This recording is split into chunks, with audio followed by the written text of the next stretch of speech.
Look, here's the deal. All right. I've been accused of not liking this country because of certain things that I've discussed and talked about. But let me tell you something. All right. I love this country. Okay. I love America.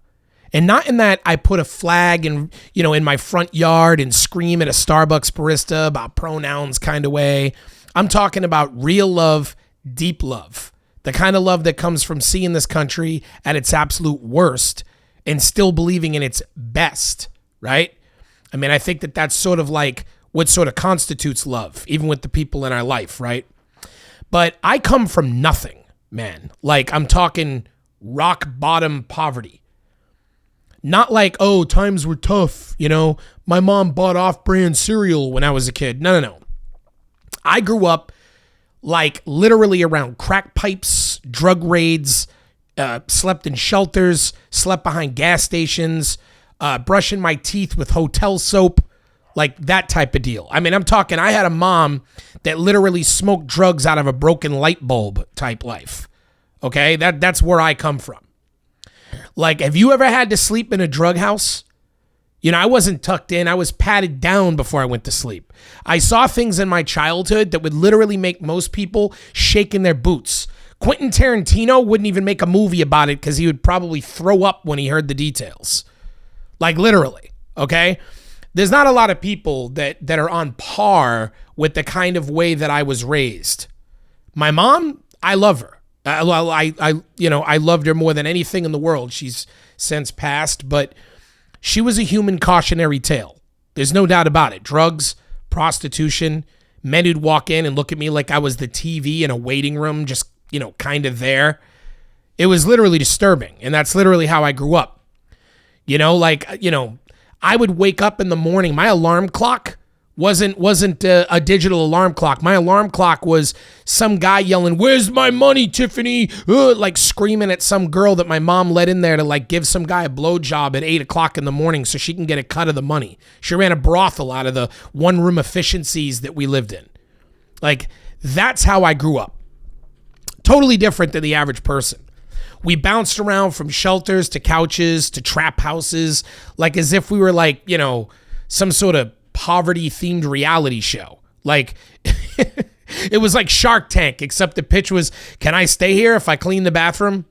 I mean, that's literally what my life was like. But now I own a company, very successful, valued at $2.6 million.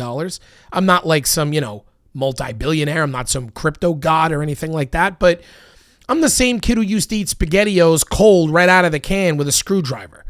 We didn't even have forks. I remember one time we didn't have forks because the guy upstairs, this is a true story, stole our fucking forks because he found out that they had a certain amount of gold element in them or something that he actually went somewhere and melted them down for money. We lost our fucking forks.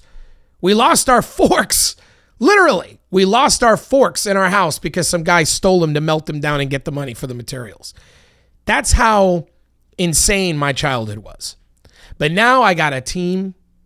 I got a full-fledged office. I've got assistants. I've got salespeople who work for me all over the country. I got a son who thinks money grows on trees.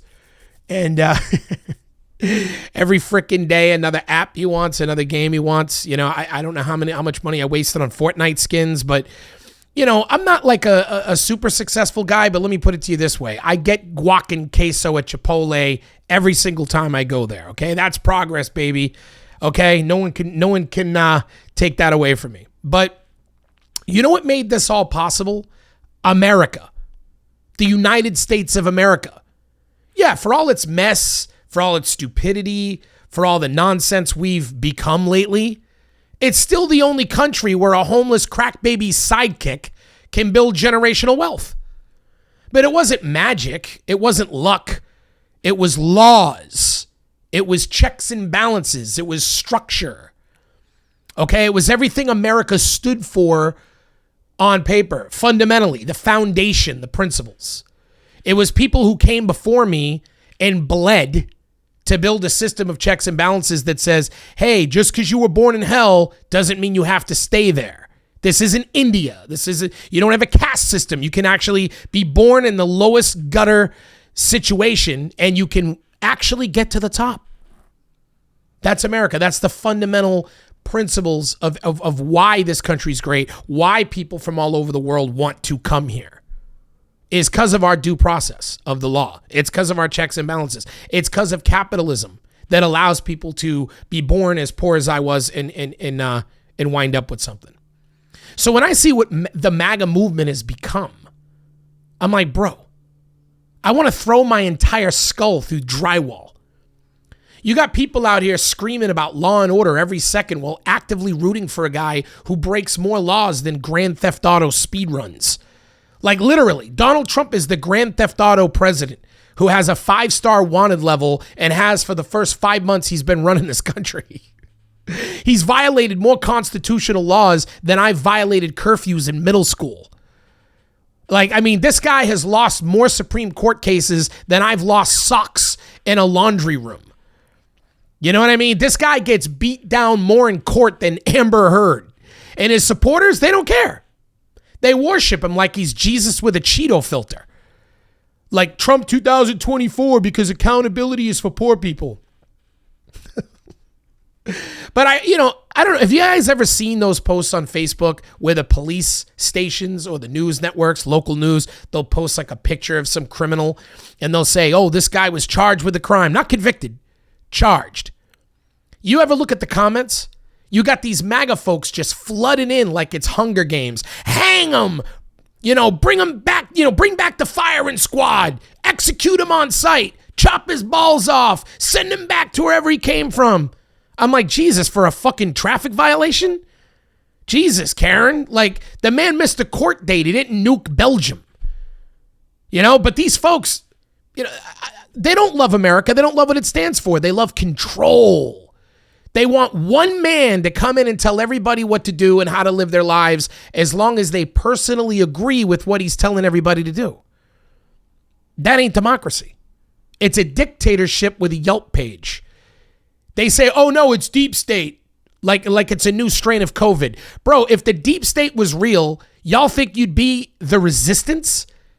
You still wear cargo shorts in 2024 and think chemtrails make frogs gay. I mean, it's unbelievable. This president is literally creating a database, okay, in the what's it called there? I'm losing my mind here, but he's literally creating a Palantir. He's creating a database with Palantir in the Homeland Security offices, literally of every American. Of every single American. I mean, you want to talk about some 1984 deep state shit. I don't know how you don't possibly, I mean, you're crazy if you support that. You don't want to drain the swamp. You want to just own the swamp. You understand? Trump is not in there to drain anything. He's in there to own it. He's doing crypto coin scams. He's getting people who buy his coins to come to a dinner. The dinner tastes like shit. Everybody said he showed up for 20 minutes and left. The only people he talked to were like the top 25 people who bought the most coins. I mean, this guy is literally using the White House as his own personal, business office to flood his pockets with money. That's literally what he's doing. But, they want to be the gator with the biggest mouth and the smallest brain yelling, freedom, while they literally trample over the Constitution like it owes you money. And meanwhile, here I am. I'm the product of abuse, addiction, abandonment, and I made it because somewhere along the line, the system worked for me the way it was. And now y'all want to burn it all down because Facebook told you the lizard people stole the ballots. Are you out of your goddamn mind? Look, I don't care about Democrats. I don't care about Republicans. We're not Democrats. We're not Republicans. We are Americans. And a house divided cannot stand. Have you never heard Abraham Lincoln speak? Have you never read anything about what Abraham Lincoln said about a house divided cannot stand? Right now, this country is not divided. It's shattered. Literally. We're just gluing together the shards with TikTok conspiracy theories and boomers who think the fucking moon landing was fake, but QAnon memes are gospel. The rest of the world's looking at us like, oh, here goes America again. They used to be an empire. Now it's a reality show with nukes. Wonderful. You know what I want? I want boring. I want stability. Give me a president who takes naps, who calls it a night at 8:45 p.m. You know, give me an accountant with a personality. Give me a leader who drinks decaf and listens to James Taylor and doesn't have a mugshot. You know why? Because I want unity, man. I want somebody who unifies people. Because the same Constitution that saved me, the same laws that helped me turn trauma into a legacy, those are the very laws that these clowns are trying to dismantle. You don't think that when I was on the streets that I didn't have access to Medicaid and Medicare and food stamps and things that helped me stay alive until I was able to do something with myself? You don't think that I didn't borrow money for student loans to go to college to get educated to know how to run a company in the first place? You don't think that I didn't do that? Of course, those things were there for me. The same things that they're slashing and cutting. So you know what I say? No. No to fascism, no to fake patriotism, and no to whatever the hell is going on in the Facebook comment section of every police department's page. Y'all are just extra for no reason. I got a son now, and I'll be damned if he grows up in a country where due process is optional and the loudest idiot wins. So yeah, I'm angry because I've seen how dark life can get. I've been at the bottom. I felt the cold of concrete and the heat of hopelessness, and I still believed in America.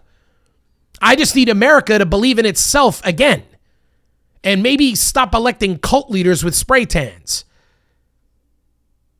I got to go convince my son that no, we're not buying a Lamborghini this week because daddy's still paying off trauma and the IRS doesn't take street cred.